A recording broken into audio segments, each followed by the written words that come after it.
Right. And moving over here, we now have the top four that we talked about. So, Mattyocre actually jumping up to the one spot with that last win over Captain Teambro in the final round. So, we're going to have Mattyocre versus PapaCapricorn here on the first one.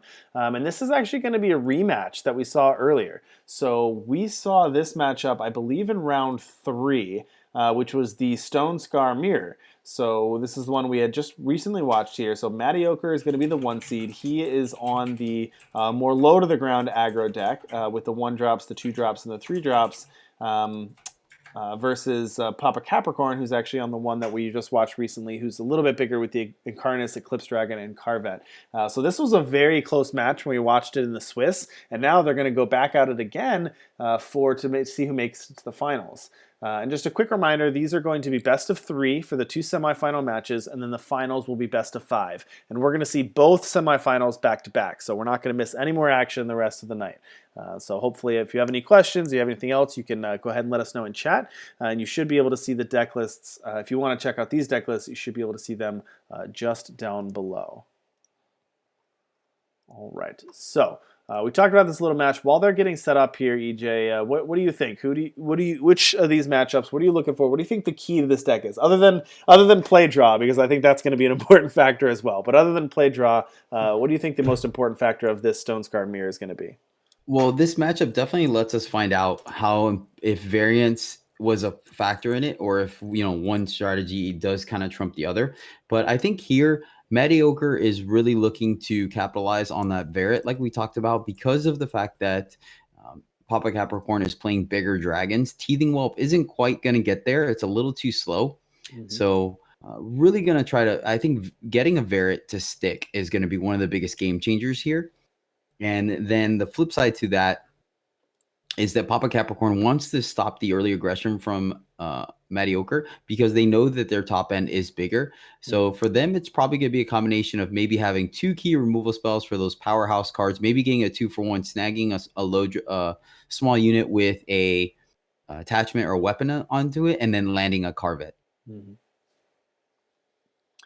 Absolutely. And it's interesting to see, Mattyocre's removal is not really the hard removal to take care of the big dragons and the Incarnus. They have their cheap removal in the Char, they have their combat tricks in the Spiteful Strike, they have the Conflagrate for the cheaper units, and they have the Voprex's Choice to make a sacrificing unit. But really the removal is not effective against the big dragon. So what Mattyocre is really trying to do is put the early pressure on and use this removal more to just keep Papa off base and not really get to that stabilization point. Like you said, if he can get an Incarnus to stick and get these dragons to stick, Mattyocre's deck doesn't really have a great way to deal with those big threats. His way to deal with those threats is to defeat the opponent before they get to stick.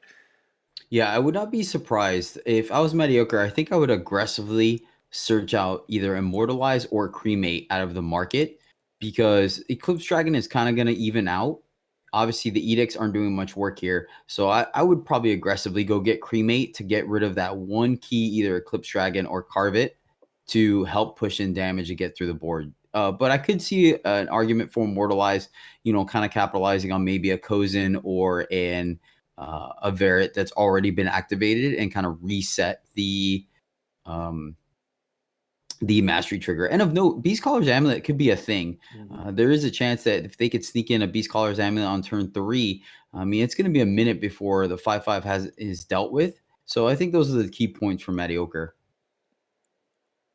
Absolutely. Okay, well, they're getting started here. Let's send us down to the action.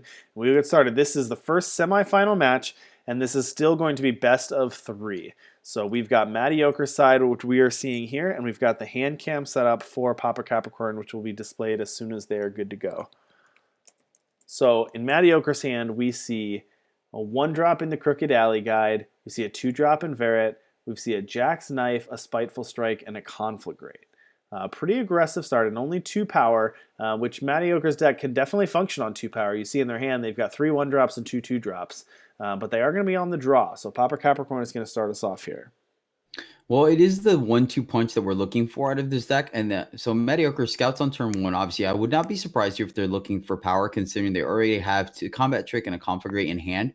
but they're able to deploy Verret on turn 2, and then turn 3 followed up with the Jackknife, potentially triggering the Mastery on turn 3, which is exactly what you want to see from this deck. So I think that's why they were willing to keep the 2-power hand, and obviously they're still able to play everything in their hand. Mm-hmm.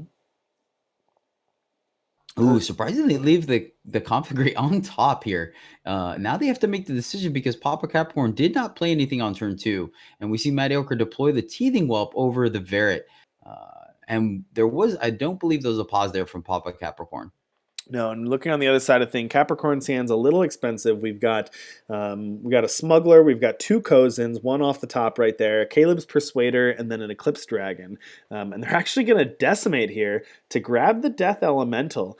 Even with 4-drop, 5-drop, 6-drop in hand, they are going to Decimate to get that early blocker out. I'm assuming they're just saying, look, I need to get something out here on the board to start interacting with Mattyocre, and I can't just wait to get my 5 and 6 drops in play. Yeah, so I would not be surprised to see. I think it could go either way here. So if you're Mattyocre, do you try to get in with the Teething Whelp? You're still going to trigger 2-0 damage off and then take out the Kozin with the. Oh, never mind. All right, so they just decide to go ahead and slam in there with all the goodness on that Teething Whelp, and yeah, swing in there for 9 lifesteal, as well as triggering the double mastery on Teething Whelp, and yeah, just wow. That's going to make it a 7/7 flyer on what? Is that turn 3, turn 4 to get a 7/7 flyer there?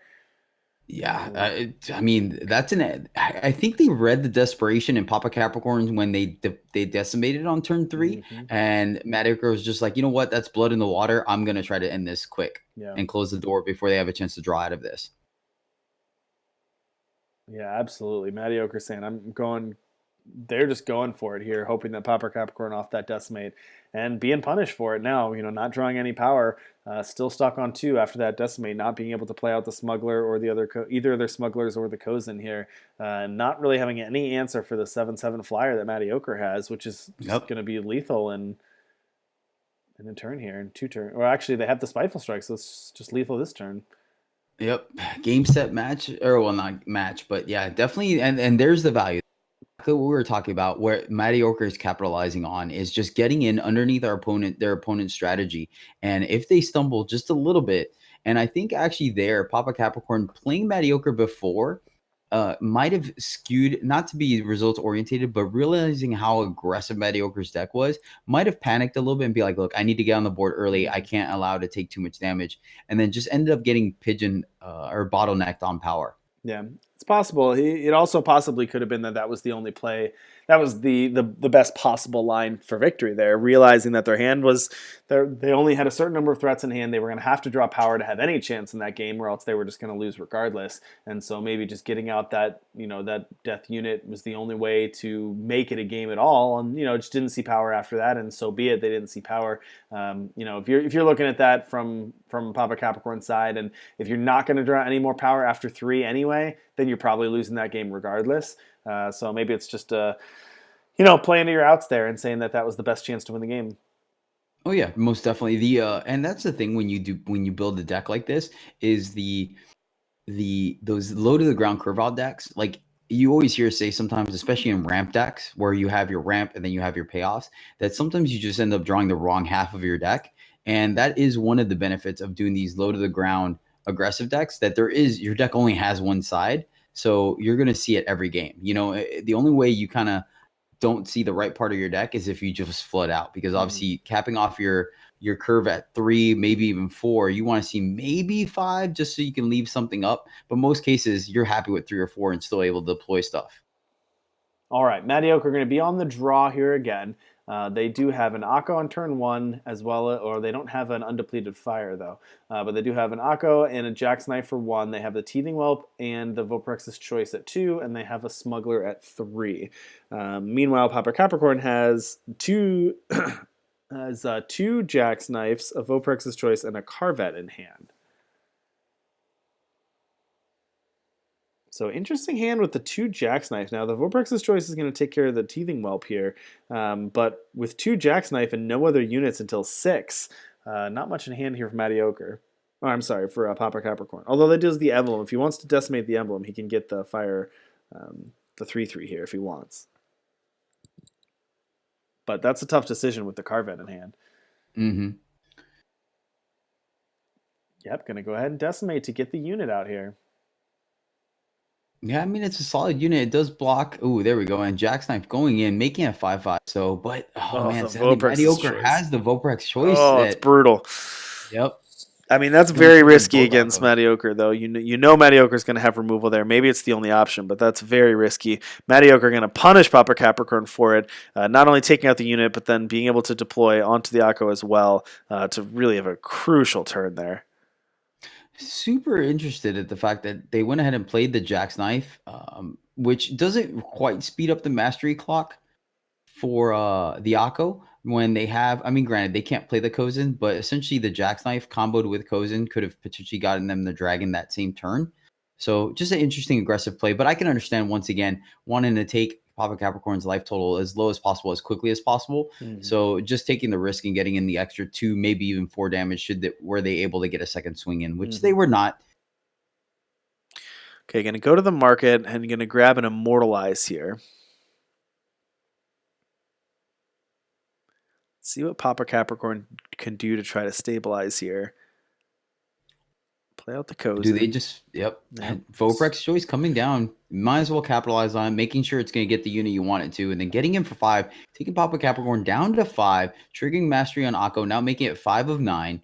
Now, although that is Mattyocre's last interaction in hand, now they do have more units, but if PapaCapricorn's able to land something like a Listener here, an Incarnus, that's going to be tough because Mattyocre doesn't really have any other way to deal with this now.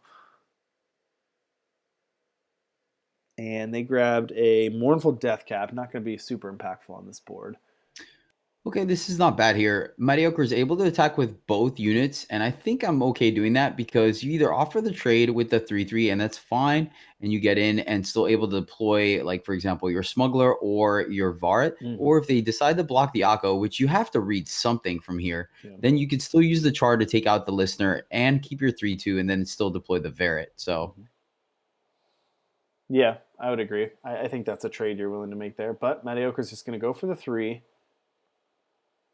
Not going to 2-for-1 himself with the Akko. Instead, get a play out a Smuggler. Going to go to the market. I mean, I guess I could see that, knowing that there's a good chance that Papa Capricorn is not going to leave the Listener back to block and is going to swing. So trading, I don't know. I could see where they're going with this. Like, they figure it's not going to block anyways after this turn, so might as well not bother wasting a spell and being able to still get in there later. Okay, going to grab an Edict, a Fire Edict from the board, which is going to deal 1 damage to an enemy. Okay, and they also have the Char in hand, so they have 3 points of burn in hand. Potentially, Mattyocre can try to go face here at some point, but they don't have quite enough for that yet.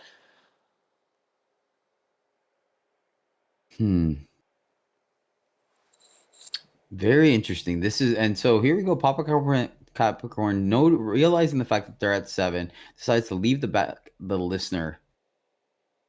And now it's interesting because it's not a clean cut, remove the Listener and swing, because we do have the Teething Whelp that could block all 3 of the units. Okay, so Mattyocre decides to swing here, not using the Char just yet. No, remember, he also has the Immortalize, so he can bring something back. If there's a trade here, can also bring something back and get it back again and replay it. Trade off with one of Papa's units and replay it. I mean, this also opens up the door for Mattyocre to clear the board using both removal spell or burn spells to finish off the 2 blockers. But I mean, that also, and then they're still able to immortalize. I don't know. They have some interesting lines. And this is where aggro really starts to test your like brain power.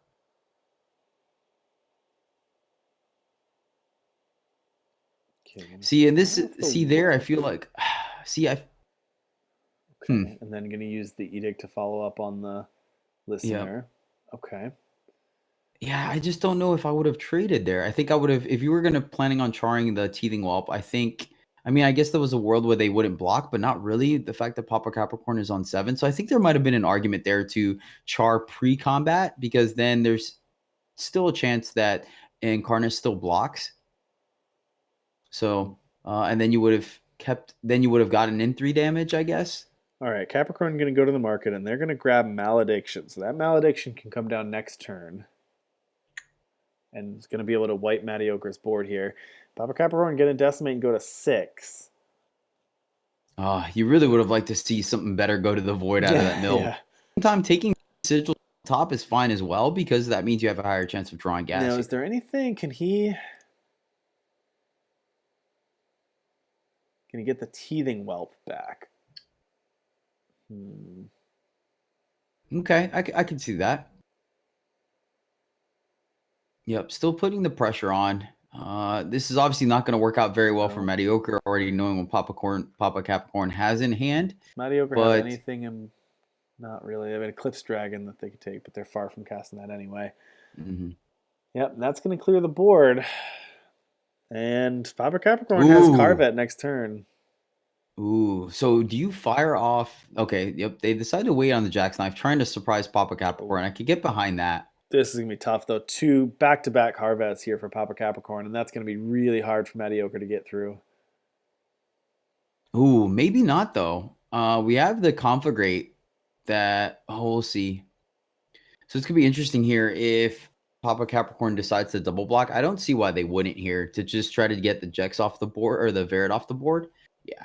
So we're gonna see Conflagrate probably take out the Cultist versus. Oh, I guess it wouldn't matter here because the Cultist Exalted is gonna trigger. So Yeah, just do it there. Yep. okay, heads up play. It does allow them to get both units off the board, It but of does, course but they're. Capricorn's now going to But go up to 10, follow up with another Carvet. yep. And then this is the position that you don't want to be in if you're Mattyocre, where you're top decking now. Yeah, and we talked about before this match, we talked about Mattyocre's removal not really lining up against these big threats. There's not, you don't have the targeted removal that can just take out a unit here. It's either a sacrifice or it's damage base, and nothing's really going to take care of that Carvet now. Yep. And now you're seeing the lifesteal aspect of Carvet really come into play, where it's not only able to stabilize you, but also help you get out of a hole. And now it's at the point now at 14 life. There's just nothing off the top of Mattyocre's deck that will allow him to get back in this game. Yep. Yep, gonna give it the old fight, but I don't think there's anything Mattyocre can draw to turn this one around. So they're gonna head into a game 3 here. Really crucial game 3 to get into the finals. This is a very good match here so far. It was a good match back in round 3 when we saw it in the Swiss, and it's a good match here in the semis. 2 great players with very even decks here, going at it for the game 3 to get into the finals. Winner take all here. Of note, very heads up play on Mattyocre to send that early Cozen into the market because they lacked the second fire. They actually went that entire game without the second fire. So that Cozen would just kind of rot in their hand. Good heads up play on them, kind of trying to maximize their plays every turn and just deciding not to wait for that second fire source. Yeah, absolutely. I like both of these decks though. These are good aggressive decks. It'll be interesting to see whoever wins this one how these match up against the more time-based decks on the other side of the bracket. We actually had the 2 Stone Scar ones on one side of the bracket. And we've got the 2 time decks, the Xenon and the Cambrai one on the other side of the matchup. Mm-hmm. All right, so they're getting ready for game 3. This is best 2 out of 3, and then when we get to the finals, that'll be 3 out of 5 here. Now, Mattyocre did take the previous one 2 games to 1. So he took the first match when they took it. Now this one's going into game 3 here. Switch over to just waiting to get that last round here. So we're looking at this is PapaCapricorn's here. Decklist, again, we're just waiting for the players to get down there to their feature match.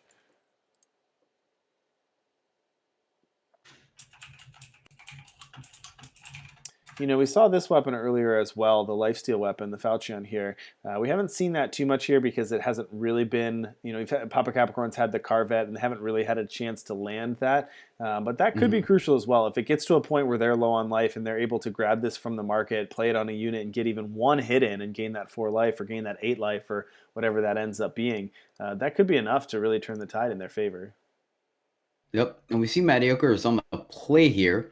And they sure enough keep a 7 that involves Teething Whelp, Voprex's Choice, Senway Smuggler, Caleb's Persuader, a Seed of Chaos, a Emblem of Shavka, and a Shadow Sigil. So they're in a pretty good position here to go 2, 3, 4. And hopefully they're able to play it out that way.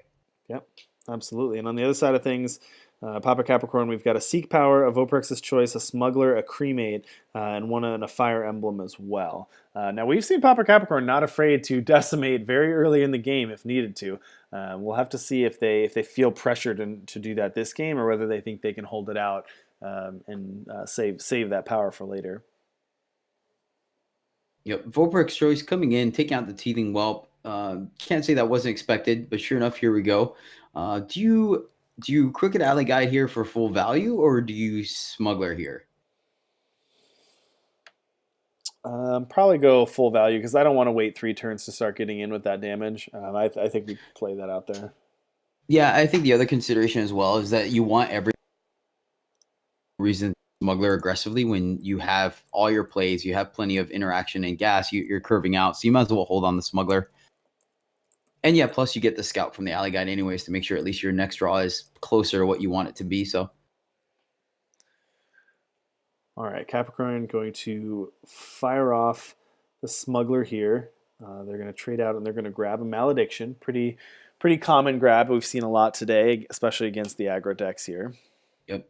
I like using Persuader here because it puts the Alley Guide out. Oh, all right. Well, all right, going to fire off the choice and just attack for 3 and not deploy any more threats from Mattyocre's side. I don't know if that's a read on the Malediction and not over committing, or if that's just how you want to do it here. I guess we'll see here whether they play the Smuggler or not. yeah. I think I would have liked the Persuader last turn because it was still got in for a ton of damage. It would give you another Fire Sigil to feed into your Smuggler. I mean, I guess they might be playing around Cremate here. Yeah, I was going to say it's actually tough. Mattyocre's in a tough position because he has both Cremate. If you put the Persuader on, he's got Cremate. If you don't and you play out a unit, he's got Malediction.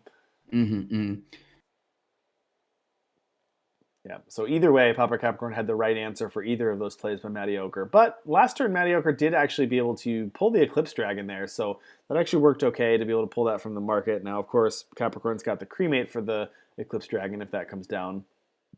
Having the right answers to the right threats here.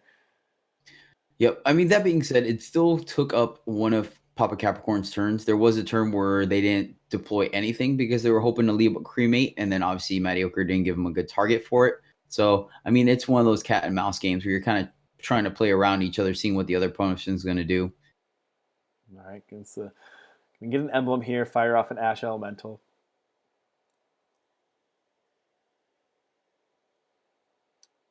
Put the Persuader on the Eclipse Dragon. It could be an argument to diversifying your threats there and putting the Persuader on the 3/3. If they do have a targeted removal spell there.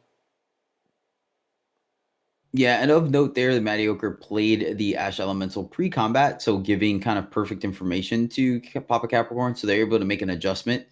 Luckily a good choice off the top. Good Voprex's choice there. That was a really good draw by Mattyocre to be able to answer. As soon as Papa Capricorn thought that they could turn the corner there, had the answer. Now they do have 2 more emblems in hand. We talked about beforehand how crucial these emblems were going to be and how often we were going to see them tonight. And these cards are very powerful, and you can see it here. Just Capricorn running out of cards, but having 3 emblems to be able to play creatures here to stop Mattyocre.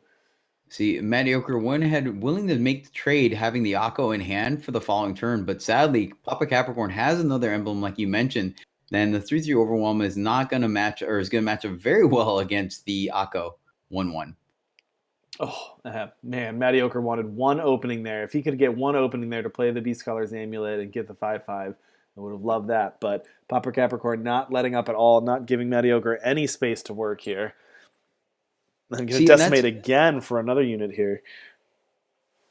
Yeah, I think the door is closing very quickly on Mattyocre here because some of these cards like Akko and Beast Caller's Amulet are the cards you really want to see early in the game to get underneath your opponent. Later in the game, especially with Papa Capricorn at 6, they're just not going to play loose enough for there to be an opening on Beast Caller's Amulet. I don't think so. Yeah, and they're high risk, high reward. I mean, if you're able to get it in, you're able to get a hit with it, then you just steamroll and snowball the game out of the way. But it is high risk. Sometimes you draw this card and it just does stone nothing.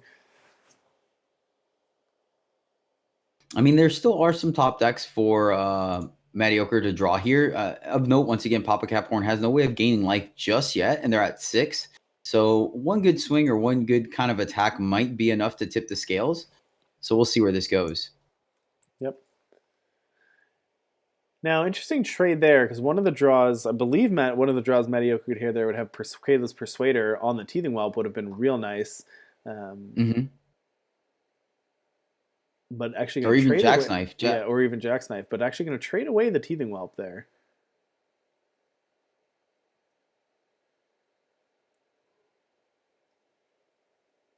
All right, Spiteful Strike's a good draw here, especially on the deadly unit.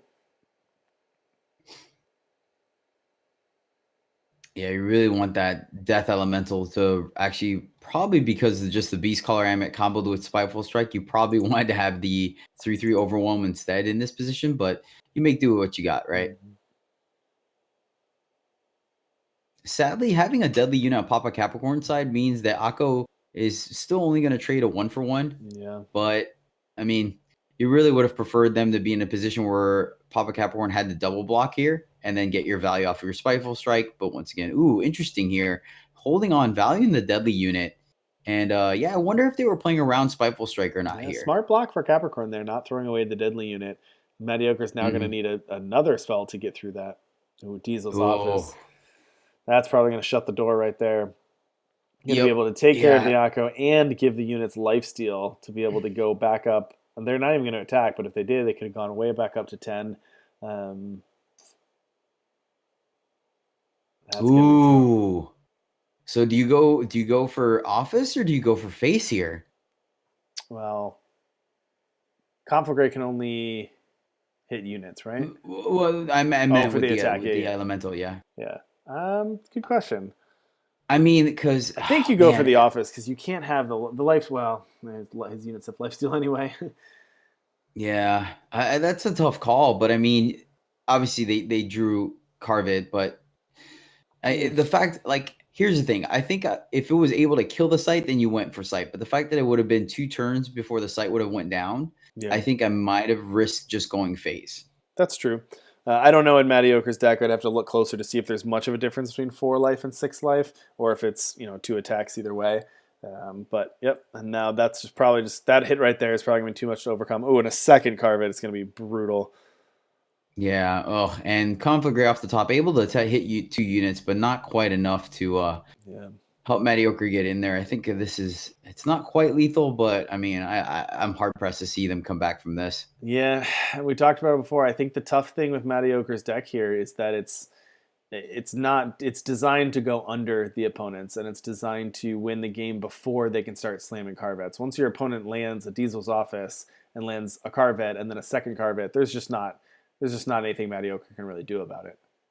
Yeah, and one of the inherent downfalls of the deck is you already don't have any, but then the fact that half of your synergy goes with weapons that opens up the door to a 2-for-1 just makes it kind of tough sometimes when things don't line up. Like your opponent's removal is hyper effective. Yeah. So, which, I mean, don't get me wrong. Once again, this is a great strategy. I'm not strategy at all, but like with all things strategies, typically strategies have some weaknesses, and that's just one of them. Absolutely. Oh, and congratulations, PapaCapricorn, on making it to the finals. A tough break there for Mattyocre. Had a great tournament, taking a round 1 loss and then firing off 3 straight victories to get to the semifinals, and then losing a real close one there. But great job, Mattyocre. Very well played. Great tournament. I know that's got to feel bad when you fire off 3 wins and get to the playoff just to take that close one there. But thank you for playing again, Mattyocre. Always a friend of the tournament. Always a friend of the stream.